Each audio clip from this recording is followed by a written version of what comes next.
Rádio Semear Brasil apresenta Audiobook, a leitura de livros, livretos, folhetos e capítulos importantes de livros, tendo como alvo esclarecer, dar crescimento individual e edificar a Igreja. Leitura de hoje: Tomar Cristo como nosso alimento.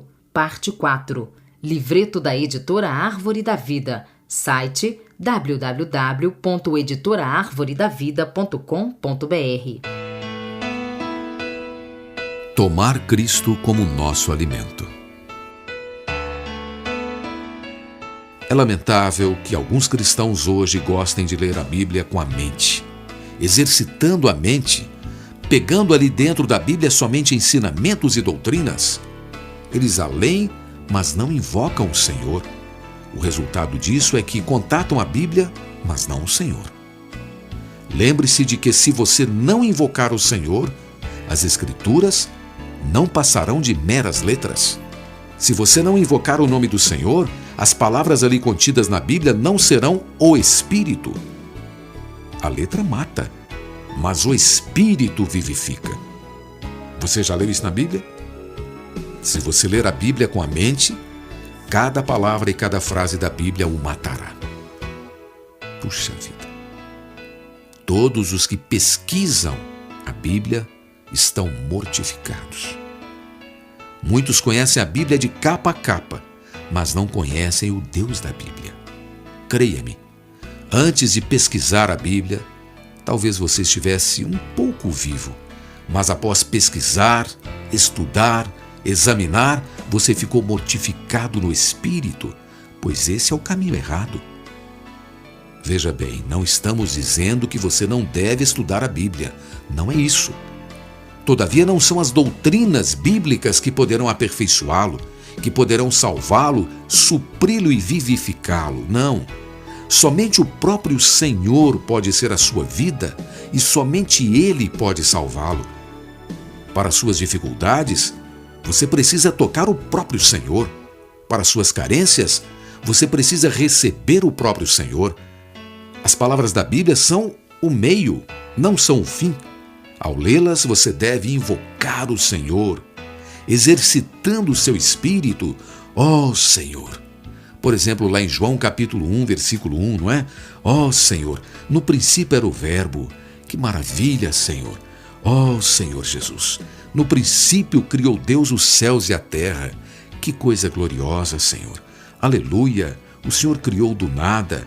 Ó Senhor, Tu criaste os céus. O Senhor me criou. Tu criaste a terra. Senhor Jesus, como o Senhor é maravilhoso, como o Senhor é lindo. Está vendo? Nós estamos aqui lendo a Bíblia, mas invocando o Senhor, tocando na pessoa do Senhor. Imediatamente você verá que as palavras da Bíblia são vivas. Como resultado, o que você ganha não é doutrina, mas você ganha o próprio Senhor vivo. É disso que precisamos. É disso que eu preciso no meu dia a dia, no meu trabalho, na minha casa. Diante das lutas do dia a dia, eu preciso tocar na pessoa viva do Senhor. Embora muitos irmãos tenham ouvido esse ensinamento, a prática entre nós não é adequada. Estamos acostumados demais a usar a mente para estudar e entender as Escrituras, mas não temos o hábito de usar o Espírito para invocar o Senhor e tocar a palavra ao mesmo tempo. Devemos, de fato, adquirir esse hábito de invocar o Senhor sempre que abrimos a Bíblia. Se o invocarmos e orarmos enquanto lemos a Bíblia, as suas palavras serão vivas, as nossas trevas serão dissipadas e a nossa fraqueza se tornará em força. Aleluia! O Senhor então nos suprirá de muitas formas. Essa é a maneira correta. Por vezes você pode não se lembrar dos versículos que leu ou orou, mas louvado seja o Senhor. Quer se lembre deles, quer não, ao orar e ler a palavra, exalando e inalando, você receberá mais do Senhor. Para lembrar-se das palavras da Bíblia, você precisa exercitar a memória, mas não é preciso memorizar para receber o Senhor, não. Enquanto você respira o Senhor, Ele opera em você para regá-lo, para iluminá-lo, para consolá-lo consolá-lo e para sustentá-lo. Que maravilha! Ele até mesmo levará a cabo a obra de transformação em você, não para corrigi-lo de fora para dentro, não, mas para mudá-lo, através da sua vida de dentro para fora. Por isso, irmãos, vocês têm de aprender a invocar o Senhor e também a mesclar o invocar com o ler, orar a palavra. Se tiverem essas duas práticas todos os dias, não precisarão ouvir os ensinamentos acerca de santidade, ensinamentos acerca de viver vitorioso ou um viver de vida, mas certamente serão santificados, serão santos, vencedores e plenos de vida. Por certo, todo o seu ser será saturado do Senhor. Ele é de fato o Espírito vivo e verdadeiro. Ele não se importa se vocês entendem ou compreendem as doutrinas contidas na Bíblia.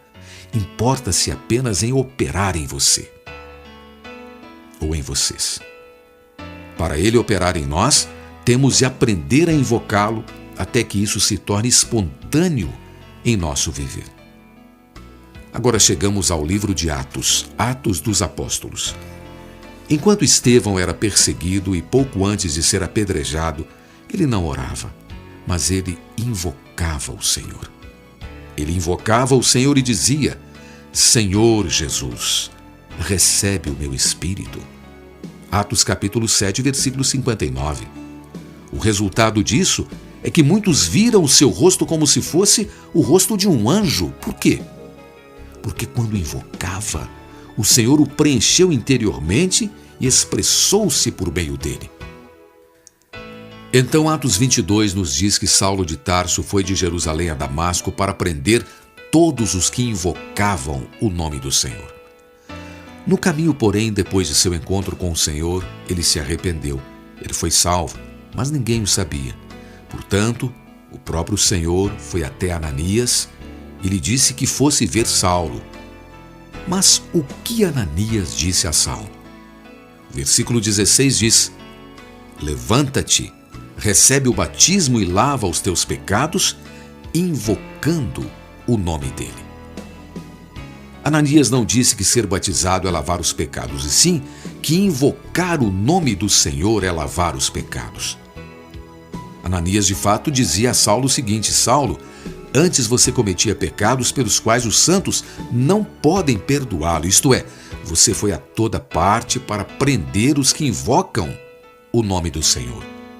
Você prendia qualquer pessoa que invocasse: ó Senhor. Você perseguia a igreja e se opunha aos santos. Agora, para lavar os seus pecados, a melhor maneira é você mesmo invocar o nome do Senhor. Você deve invocar, Saulo, ó Senhor Jesus.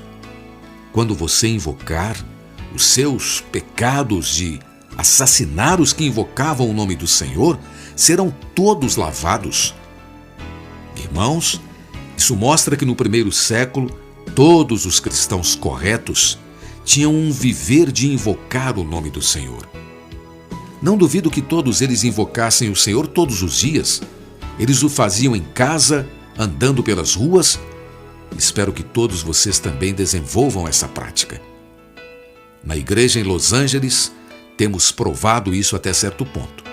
Pelo menos 300 de nós vivemos na vizinhança do local, né?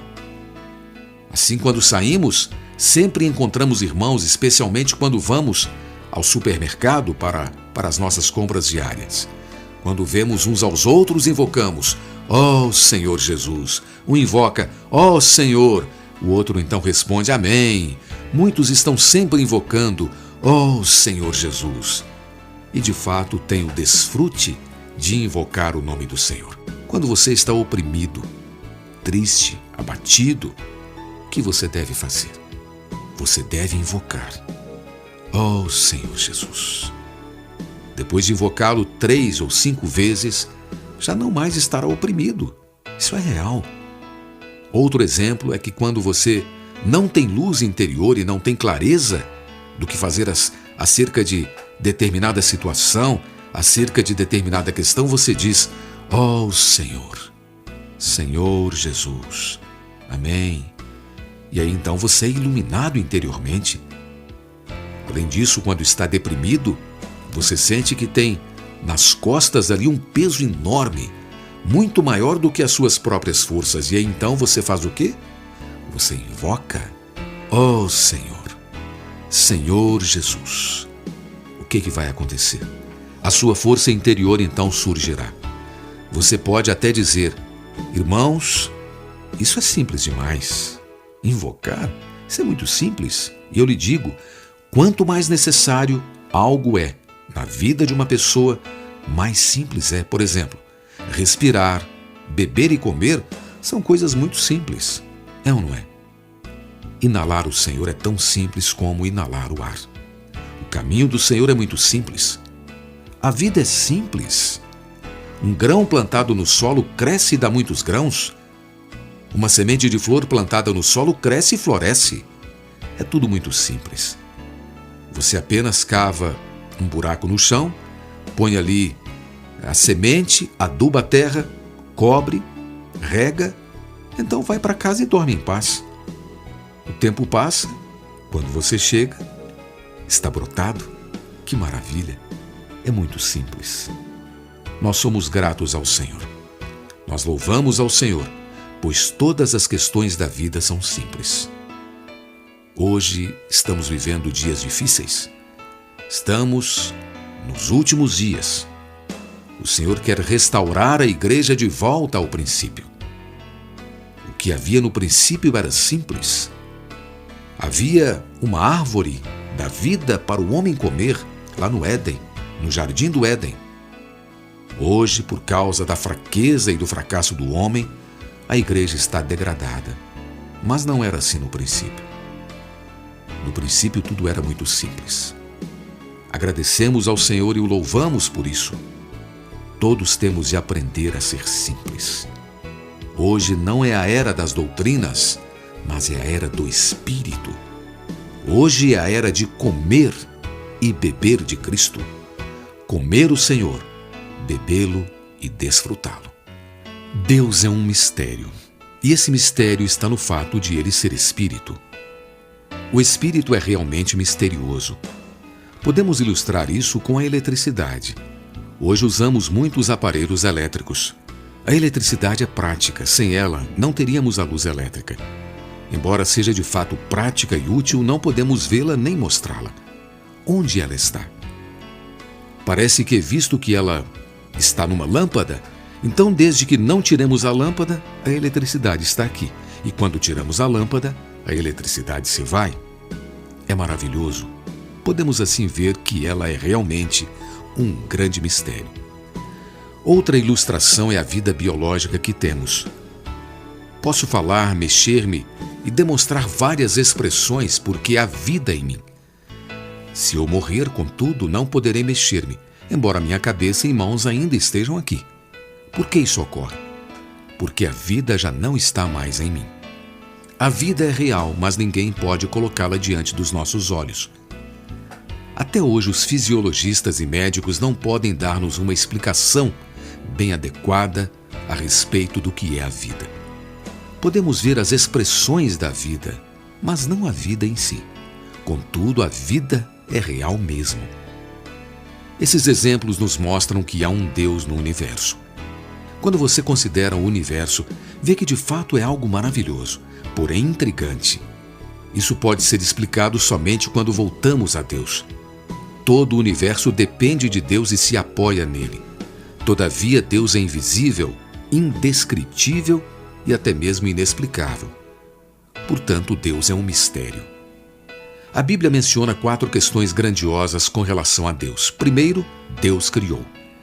Ele criou todas as coisas e criou o homem. Segundo, Deus se encarnou.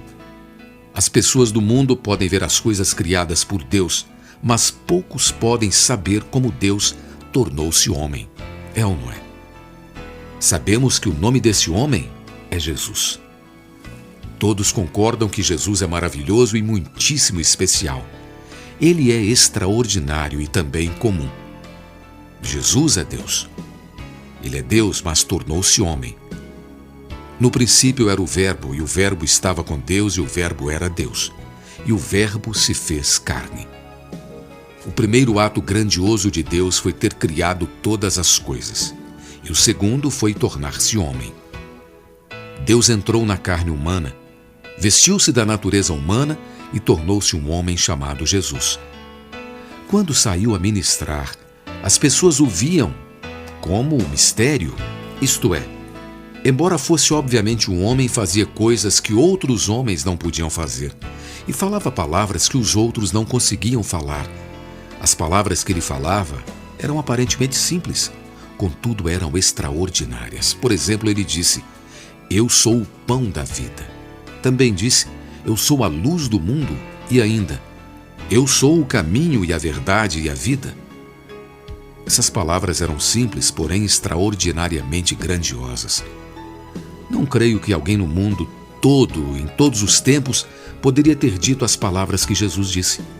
Nenhum filósofo ou sábio jamais falou assim. Ninguém é tão maravilhoso quanto Jesus. Ele é maravilhoso porque ele é Deus. A terceira coisa grandiosa acerca de Deus é que na carne ele se tornou o nosso Redentor. Cada um de nós é caído e corrupto. O Senhor Jesus veio salvar-nos, carregando os nossos pecados por meio da morte na cruz. A cruz é excelente e especial. A criação, a encarnação e a crucificação são três coisas grandiosas que Deus fez. Entretanto, esses três fatos grandiosos visam a um quarto fato: tornar-se o Espírito que dá vida. O motivo de sua criação, encarnação e redenção é dar vida. O seu propósito em tudo isso é vivificar o homem. A Rádio Semear Brasil apresentou Tomar Cristo como Nosso Alimento, Parte 4. Audiobook. A leitura de livros, livretos, folhetos e capítulos importantes de livros, tendo como alvo esclarecer, dar crescimento individual e edificar a igreja.